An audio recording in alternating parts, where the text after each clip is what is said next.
So, you've got an idea for a business, the store of your dreams. There's just one thing to figure out: everything. That's why Shopify's all-in-one commerce platform makes it easy to sell online, in person, and everywhere else. Sell on social media, source products with an app to get that first sale feeling. It's the only solution that gives you everything you need to sell everywhere you want. So when you're ready to bring your idea to life, power it up with Shopify. Sign up for a $1 per month trial period at shopify.com/listen. Lucky Land Casino, asking people, what's the weirdest place you've gotten lucky? Lucky? In line at the deli, I guess? Aha, in my dentist's office. More than once, actually. Do I have to say? Yes, you do. In the car before my kids' PTA meeting. Really? Yes. Excuse me, what's the weirdest place you've gotten lucky? I never win and tell. Well, there you have it. You can get lucky anywhere, playing at LuckyLandSlots.com. Play for free right now. Are you feeling lucky? No purchase necessary. Void where prohibited by law. 18+. Terms and conditions apply. See website for details. Due to some violent content, parental discretion is advised. In the year 247 in the age of judges, Vartan was summoned home by a letter stating that his father has died under mysterious circumstances. Upon returning home, Vartan opened his mind to the possibility that his father's death in his hometown of Eterno was not everything that it appeared to be. Welcome to Ethereal Embrace. That's me, Vartan. Man, I've been trying to avoid going to the temple, but I guess we have to. Being on the road and all haven't really been able to trust a religious type. They're like, I got food for you, but let me talk to you about Greyhawk. I ain't got time for that. I'm hungry. Day 2. Late afternoon. Timmoren Windcurl's farmstead. So as we're walking away, I'm going to say to the other two, should we head back to the house? Greystone did say that there was a key that my father kept in his office. Or, well, that stone, is that the key? Could be. We got the stone, we got the box. From looking at the box, you guys do notice that there is an actual keyhole in it for you guys to put in a key and twist. So you've pulled it out and looked at it enough times that I would say you've noticed the giant key latch. But yes, so maybe we should see if we can get that key before we have somebody try and inspect the box and what its contents are. Well, Yeah. if we don't have the key, then we don't have to worry about somebody trying to talk us into opening it in front of them. So if we stop at the church, see if they can recognize the magic, and then go to the house and get the key, then we'll have, we'll be alone and we can open the box and see what's in it without prying eyes. Yeah. Looking over our shoulder. That sounds good. Yeah, and also Timmoren told us to be wary of doing things that the judge told us to do. Yeah. And the judge is the one that gave us the box and told us the key was in the house. I'll be honest with you. I'm not looking too forward to going to that temple. Well, let's see what they say about the magic, and then decide from there if we want to open it or wait. All right. So you guys are heading to the temple? Yeah. Or we go to the apothecary. Timmoren said the apothecary knows magic. No, I think the temple's a great idea. Vartan has his own reasons for not wanting to go. Gotcha. Well, if Vartan wants to go to the apothecary instead, we can try the apothecary. I'll suck it up and go to the temple. All right. Seems like a more reasonable thing for Miss Portal Magic. And it's on the way. And it's on the way. Yeah. All right. So you guys are making plans as you're walking through the fields. In the fields of Timmoren's farm, you do notice that there are a few areas that have been beat up. Like, you can see that there have been skirmishes there. You assume these are probably skirmishes where people fought the Zill. And you break out of the farm and out onto the main street just in front of the Last Stop Tavern and make your way through the backyard garden area of the temple and up onto the porch of the temple. It's really kind of like a large church style. The front of it's got big Gothic looking pillars and random symbols and stuff. But the back of it's got like this nice little porch area. That's where you guys are approaching from the backside. Yeah. Nice little porch area to look out over the gardens and an entrance that takes you from that into the building. So you approach and you do see out in the garden area there is Telmika. She's out there working on some flowers as you guys approach, and she's got a little basket down on the ground and got little gardening gloves on, and her bifocals are hanging down around her neck with her glasses, and she's just chilling there as you guys walk up. Vartan knows her, right? Yep. They have a deep history. Mm-hmm. He grew up, spent like 85, 90 years here with her. Oh. Hey, Telmika.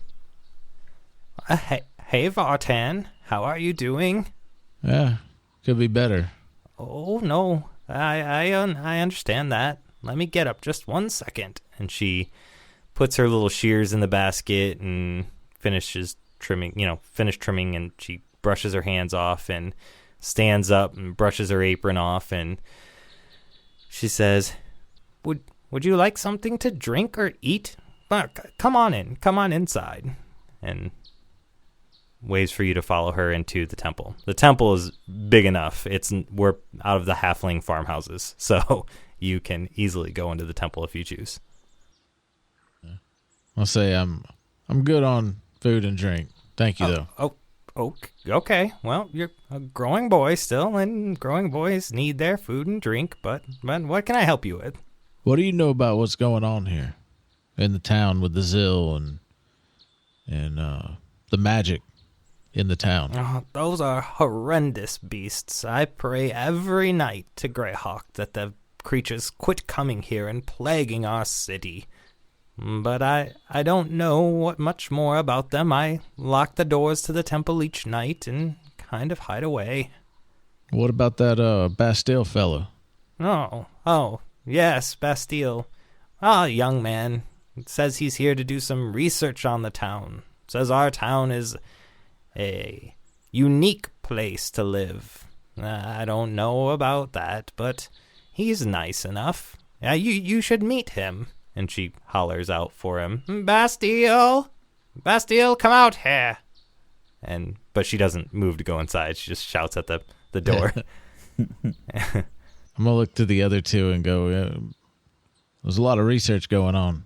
Yeah, there is. Yes, there is. It's always good to get your studies and eat your fruits and vegetables, I guess. I mean, if Bastille came around the same time that your father started doing his research, maybe they're connected, maybe they would know each other. Maybe Bastille would have reached out to Kyrian. Yeah, how long has Bastille been here? Bastille got here several weeks ago. I think just bless his heart. I think just a couple days before your father's passing. Things have been a little rough trying to remember days since then, plus my old mind. But I believe then he hasn't been here long. Was he working with my father? I believe he had several conversations with your father at the house, but they did not seem to get along too well. It seemed like your father was ready to be rid of him. I appreciate it. Bastille, what are you doing? Come out here. Vartan would like to speak with you. I'm sorry, Vartan. Go ahead. I was just going to say I appreciate the information. Oh, yes, anything to help. She's a spellcaster, yeah? Maybe she would know about the stone, the spell stone. We'll pull out the stone. What do you know about this, Telmika? She looks over it and she says, "Oh, this is a lovely unit. This is an older spell stone. it can hold spells in it. It looks like there's one in there now, although this magic is not one of my own. I'm a little beyond my means, but yeah, there is a spell loaded in this spellstone right now, so be careful with it, son. Be very careful with it. Did you ever say what the spell was? I don't remember. I did not. Do you know the spell? I don't know it. I'm sorry, but you can see these glowing runes on here. They do identify there is one loaded in this stone. I would speak with Emery. Emery is so good with magics and stones. She could probably help. I'm going to put it back away and pull out the box. What about this box? Is there anything interesting about it to you? She looks over it and puts a hand on it and says, the box is just a nice looking box, but the inside seemed to have some kind of magic properties. I don't recognize it myself. Was it a gift? Yeah, I guess you could say that. All right. And just then, Bastille comes walking out, and he's like, "What is it, woman? What could possibly need my... Oh, I'm so sorry. What? We have a guest. Forgive me." He takes and straightens up his shirt. It's all ruffled. It looks like he's been wearing the same outfit for several days. He's a dwarven man. He's got traveler's clothes on, so not wearing like priestly robes, nothing like that, which is not too crazy because Telmika doesn't either. But you know from your travels that most priests in most towns would be wearing some kind of formal robe or something to identify their church. But yeah, so he's a dwarf, and he's got a gaudy iron chain around his neck that indicates that he is a higher ranking priest in the Church of Greyhawk. And he's about 4'3". He's got a braided black beard, dark skin, but very clean cut despite his clothing being rumpled. Wow, he was kind of rude. Hey, you know what? Tell Mika, think I will have some of that, something to eat and something to drink. Get enough for 3 of us. Oh yes, of course. I'll be right back, and you have a nice conversation. And she starts walking up toward the temple door and pats Bastille on the arm as she walks by, like a little old lady side pat with her hand on his elbow, and goes walking into the building.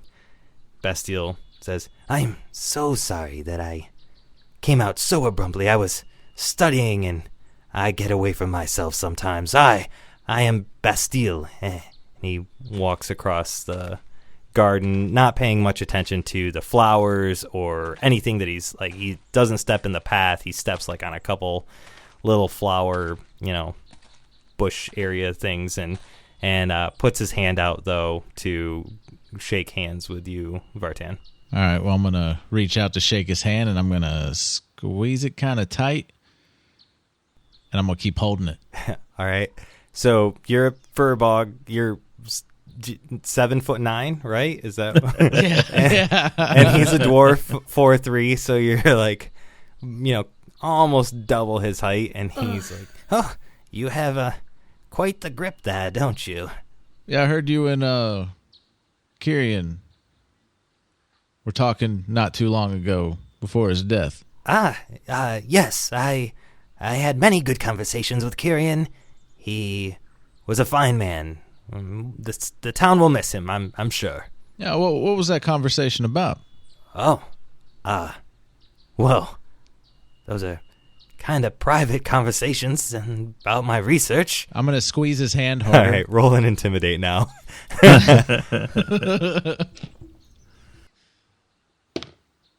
It's 11. He actually squeezes your hand back a little bit hard and says, "Son, I don't know what you're getting at, but I do not appreciate hostility. Now, if you will tell me exactly what it is you're looking for, maybe we can have a conversation like men." And, accentuates that last word, saying men with a tighter squeeze of his hand back to show you that he's not going to be intimidated by your handshake. Okay. Well, maybe we got off to a bad start. You are one of the few people who talked to Kyrian before he passed. We know that he was, looking into some magics and doing research that not everybody in the town knew about. So the fact that you were speaking with him and seemed to hold him in high regard, were you working with him on that research? He relaxes his hand and attempts... No, I'll let him go. And pulls it back and he says, I did meet with Kyrian, and I already gave my statement to Brass Cane. Who are you exactly? I'm his son. Oh. Kyrian's son. Oh. I'm sorry. I'm sorry for your loss. I did not know. Yes. So that is why we are asking these questions. We want to find out what happened to him. He was murdered, and it's very sad for all of us, and we just kind of want to know what he was doing before it happened, what relation this research that he was doing has to do with his death. It has to do with the Zill in the town, all of the magic that's going around. And we were told that you came here to do research because of the magic. So what did you and Kyrian speak about? He stops for a second and pats down his clothing and finally lands his hand on his satchel and pats it for a second and says, maybe this conversation would be better to be had at the tavern, maybe away from Telmika. Maybe in a quieter place, don't you think? And there are people who are like walking down the street and walking by the temple and people who are near the gardens that it would make sense that he wouldn't want people to overhear if he was going to talk about it. He doesn't appear to be malicious, I guess. Baya would back up and look at the boys. Right now?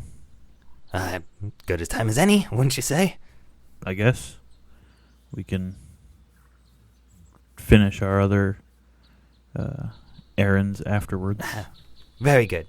And he shouts back to the house, Telmika, we're going for a drink. We will be back, and I will eat the snacks when I get back. Thank you.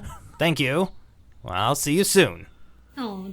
And he starts walking, dwarven waddle toward the Last Stop Tavern, which really is just across the garden from you guys. Right. So, yeah. So he walks over and opens up the door. As soon as he opens up the door, before you guys even hit the stairs for the last stop, he shouts to Cody, I'll take a round of beers for me and my friend here, and starts heading toward the table just as you guys are walking in.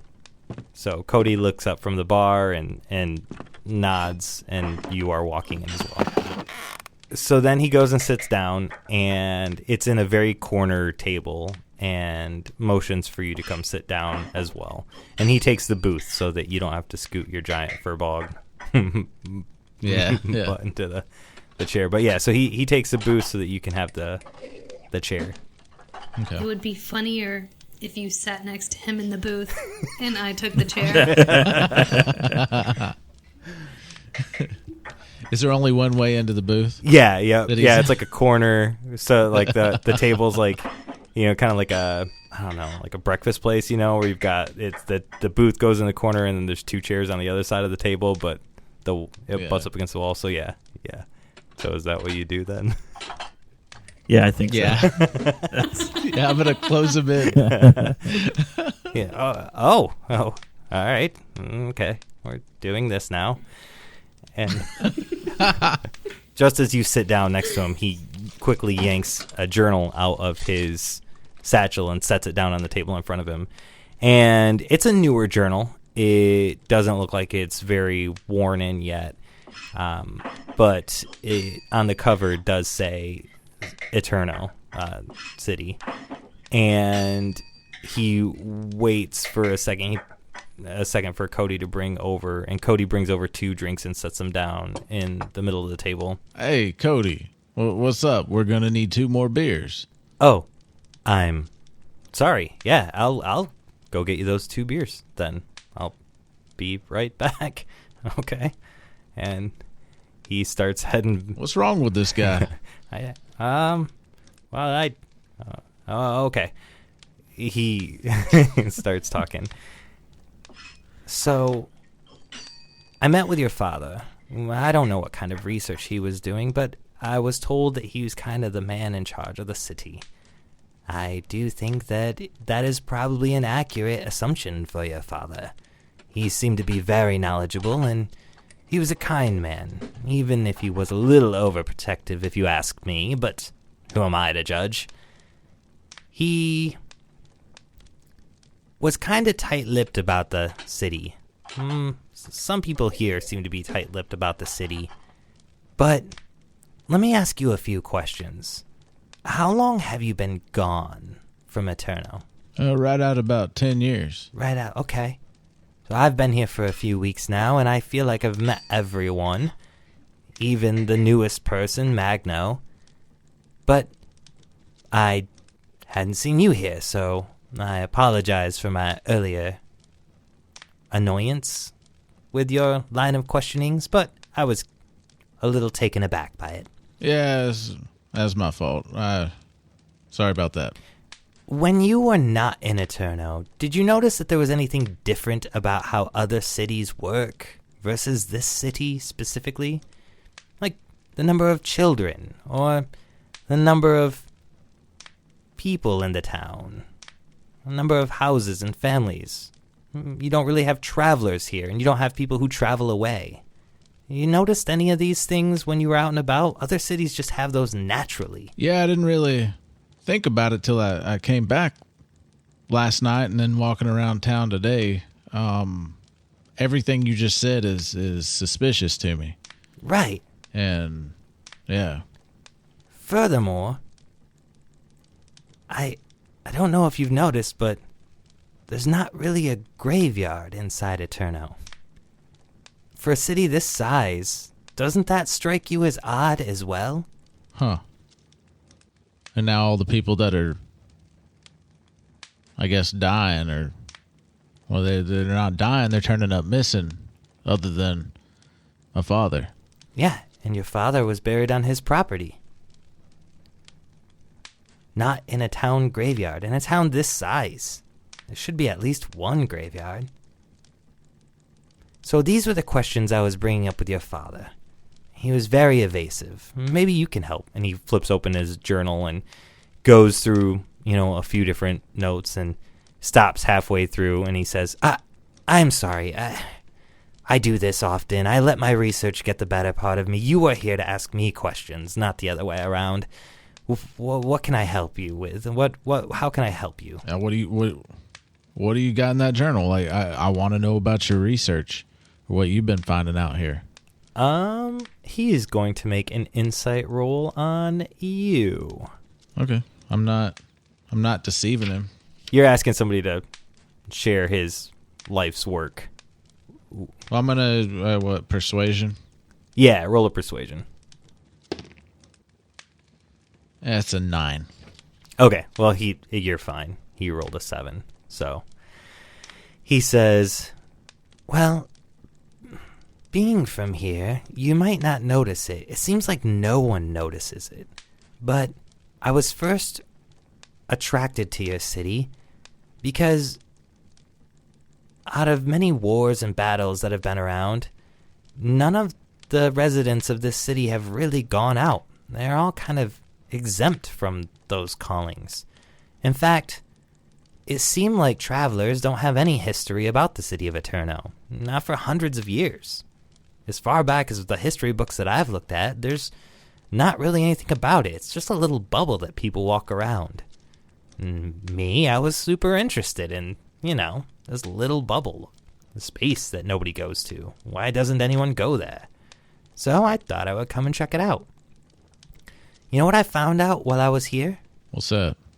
Your priest, Telmika, does not have basic cures for sicknesses or ailments. These are the most common things among all priests. We all do it. Everyone gets colds. Everyone gets sick. But she had no healing technique for it at all. The only healing techniques she had were for physical body inflictions. Somebody getting cut or somebody getting stabbed, she could heal them easily. But any kind of standard sickness is beyond her means. It's like she doesn't even recognize it. I mean, think back to your childhood. Were you ever sick while you were here? Can't say I was, but I spent a lot of time out in the woods. I didn't really spend too much time in town growing up. Yeah, everyone has a reason why they didn't get sick. Everyone at all. Did you notice people sick when you went out into the real world, when you left Eterno? Yeah, I encountered a lot of sickness and death out there. Strange, wouldn't you say? Yeah. Well, what about the alchemist? Does the alchemist have anything for sickness? Well, I thought of talking to the alchemist, and I went through her potions and her herbs, and no, none of the tinctures she has are remedies for sicknesses or illnesses either. She did have a few other things, such as poisons from snake bites or other random things that might occur, but nothing that really came down to standard body colds or sicknesses. So I asked your father, Kyrian, about this, and he, well, quite frankly told me to piss off. So I did not expect that from him. He was so kind. And then he started making, I wouldn't say an ultimatum, but he closed off from me and stopped giving me information. The rest of the town did too. All of a sudden, Greystone was no longer available to speak with me. Timmoren said that he was too busy on the farms to deal with pesky priest questions, regardless of my rank in the church. I was a bit at a loss. Telmika's kind, but she's just kind of forgetful now. Is that recent? I did not know Telmika before I came here. She was the only link that I had to this city, honestly. Before I came here or even recognized that the city existed. Just saw that we had a chapter in Eterno, and a priest named Telmika was there. I inquired about her and she had never been back to the capital. She had never talked to anyone. There are no letters or missives. And then I started researching Eterno. Everybody thinks Greyhawk is blessing the land. What do you think of that? It doesn't make sense to me. Just as you say that, Cody comes back and drops 2 more beers on the table, and Bastille takes a long drain of his drink and waits for Cody to walk away, and then just grabs up one of the other beers and says, I never like to create an area of doubt about Greyhawk and his power and his ability. I know Greyhawk is real. I'm obviously a high elder in the church. But I've never seen Greyhawk do something like this. I would like to imagine that's the case, but I just don't see it. Yeah, I'm you know what? One of y'all can have mine. Cody, next time bring 4. Cody's like, sorry. 4? Y'all being pretty quiet. All right, I'll bring 4. Yeah, just kind of taking it in. Yeah.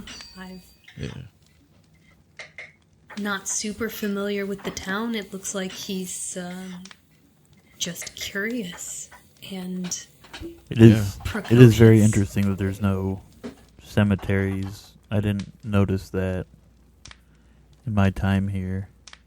I guess it makes sense to be buried on your own land or I don't know what the tradition is.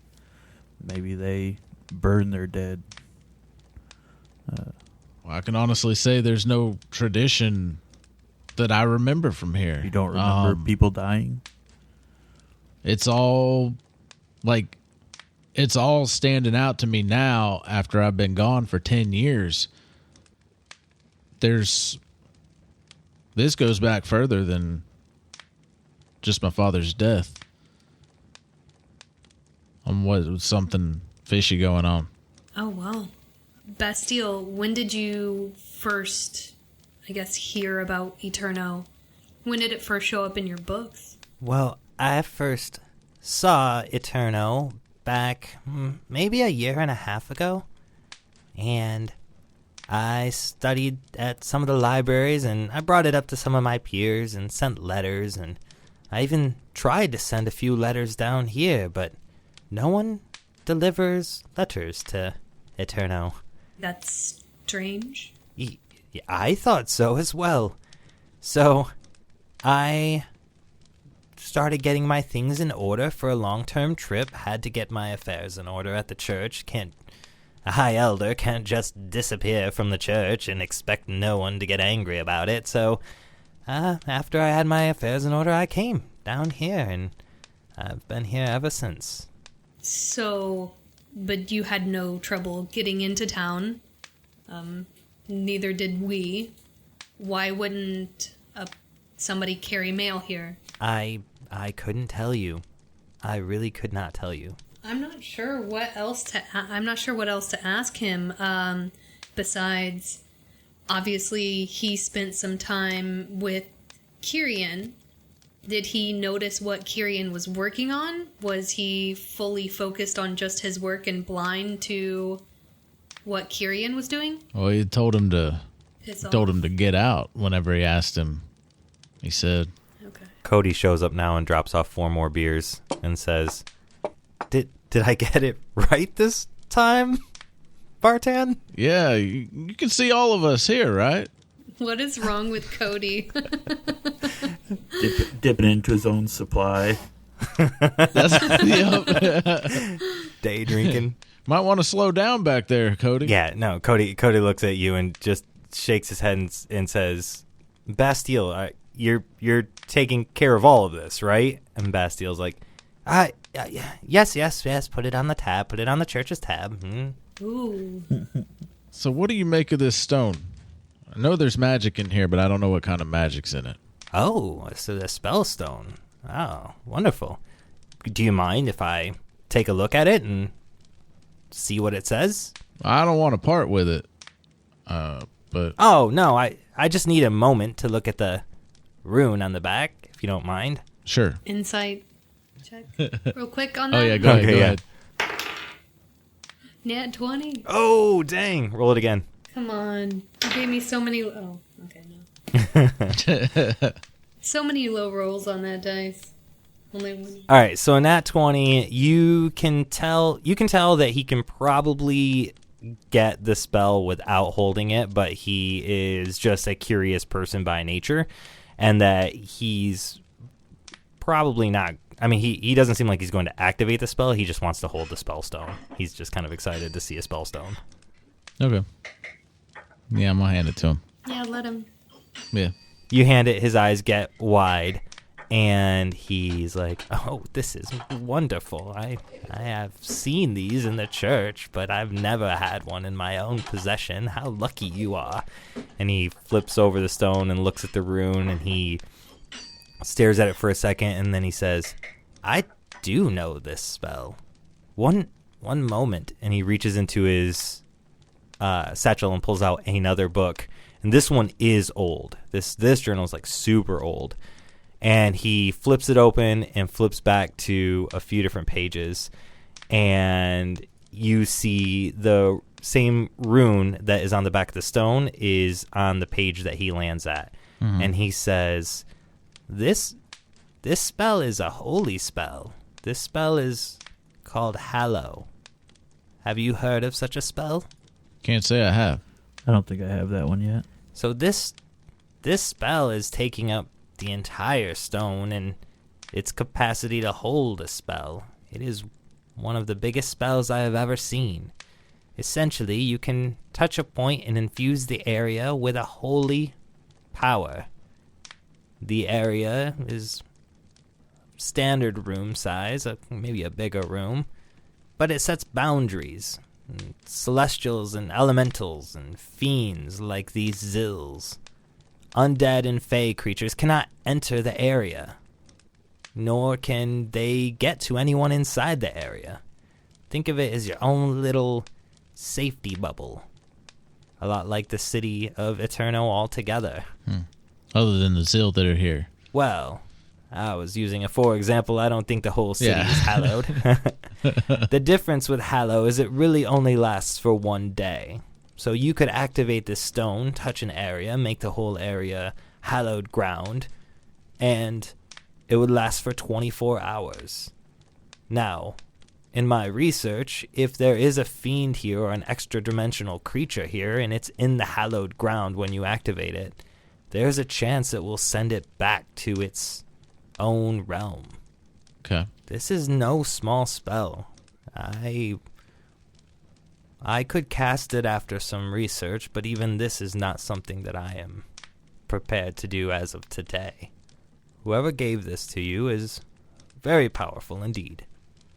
And he hands the stone back over. I appreciate that.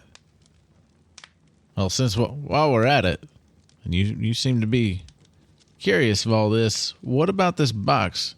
Do you sense any magic in this box? He says, "Can I hold it?" Yeah. Oh, wonderful. He grabs the box and he says, "Oh, yes, I can tell right away there's magic in here. Different variations of magic, it seems like, kind of swirled together. Can we open it?" Afraid not. Oh, how unfortunate. And he hands it back to you. Appreciate it. Is there anything else we're missing on asking him? I don't think so. I think we just wanted to ask about the stone, the box, and then why he was arguing with Kyrian. Yeah. Did anybody offer him any extra information besides Kyrian? Did he request information from anyone else, and did they give it to him? Hey, you gonna ask him that? Yeah. Bastille. I ask him if he's spoken to anybody else in the city who has helped him figure anything out.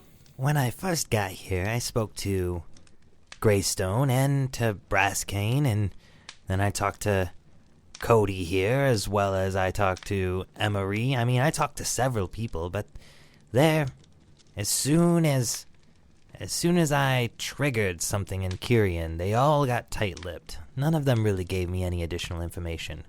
What I will say is that I feel like Greystone and Timmoren Windcurl know more than the rest of the people in this city.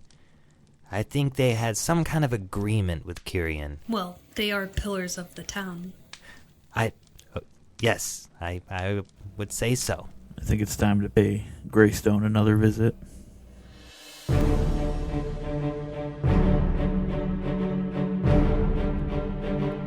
Thank you for listening to this episode of Ethereal Embrace, an A Fool's Quest production. Vartan the Furbog Fighter is voiced and played by Adam Culbertson. Baya Rustin, the half-elf sorcerer, is voiced and played by Tisha. Ovyck, the Tiefling Cleric, is voiced and played by Chris Johnson. And I am Nico, your GM. Please remember to drop us a 5-star rating and review on your favorite podcatcher. Music provided in part by Midnight Syndicate, makers of the original Dungeons & Dragons soundtrack.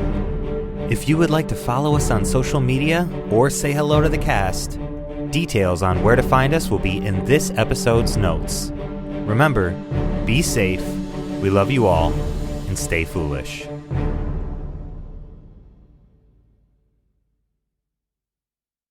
With Lucky Land Slots, you can get lucky just about anywhere. Dearly beloved, we are gathered here today to... Has anyone seen the bride and groom? Sorry, we're here. We were getting lucky in the limo and we lost track of time. No, Lucky Land Casino, with cash prizes that add up quicker than a guest registry. In that case, I pronounce you lucky. Play for free at LuckyLandSlots.com. Daily bonuses are waiting. No purchase necessary. Void where prohibited by law. 18+. Terms and conditions apply. See website for details.